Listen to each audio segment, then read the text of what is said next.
Hola, en este vídeo vamos a ver un ejercicio de calcular comprimento de una curva parametrizada.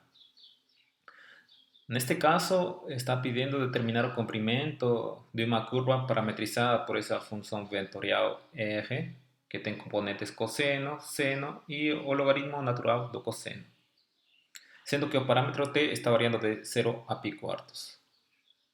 Bem, a gente tem que lembrar que o comprimento de uma curva vai ser uma integral definida, sendo que os extremos, os limites de integração, são os extremos do intervalo onde está variando o parâmetro, que neste caso são 0 e pi quartos. E o integrando vai ser a norma da derivada da função vetorial, que parametriza a nossa curva. Então, o que temos que primeiro calcular é a derivada dessa função vetorial. Bem, a derivada da função vetorial vai ser aquela função vetorial cujas componentes são as derivadas das componentes da função vetorial R.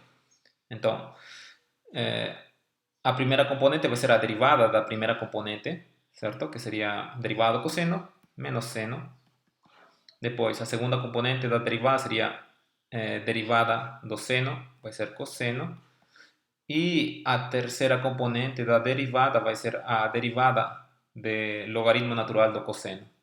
Aqui temos que lembrar que a regra da cadeia nos permite obter uma fórmula para o logaritmo de uma função, poder calcular sua derivada da seguinte forma. Isto vai ser a derivada da função f dividido por f.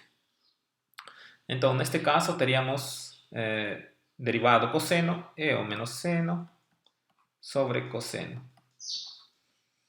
A gente percebe que seno sobre cosseno é tangente, então temos essa derivada da função vetorial R. Agora calculamos a norma, vamos calcular a norma e obtemos que a norma seria o quê? Raiz quadrada.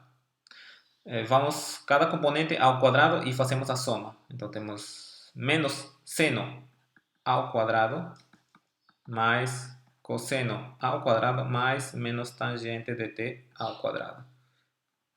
Tiramos a raiz quadrada, temos seno quadrado de t mais cosseno quadrado de t mais tangente quadrado de t. Então, claramente devemos lembrar que seno quadrado mais cosseno quadrado é 1. E 1 mais a tangente quadrada de x, ou de uma outra variável, vai ser igual a secante quadrado, certo? Secante quadrado de, neste caso, x. Então, aqui teremos 1 mais tangente quadrado de t, isso vai nos dar secante quadrado de t. Isto seria o valor absoluto da secante de t. Porém, temos que o nosso parâmetro t varia de 0 a pi quartos, então a secante vai ser positivo para essa variação de t. Logo, o valor absoluto da secante vai ser a própria função secante. Bem, então como fica o comprimento dessa curva? Fica integral definida de 0 até pi quartos. A norma da derivada já encontramos é a secante de t. Bem, chegado nesse ponto, a gente precisa saber ou conhecer a primitiva da secante. Então, aqui eu vou relembrar a fórmula. Tá? A primitiva da secante é o logaritmo natural do valor absoluto da secante mais a tangente. Mais uma constante. Bem, então aqui teríamos que avaliar a nossa primitiva, tá? Uma primitiva que seria essa aqui, avaliar em pi quartos menos a primitiva avaliada em 0. Isto dá o quê? Logaritmo natural em pi quartos.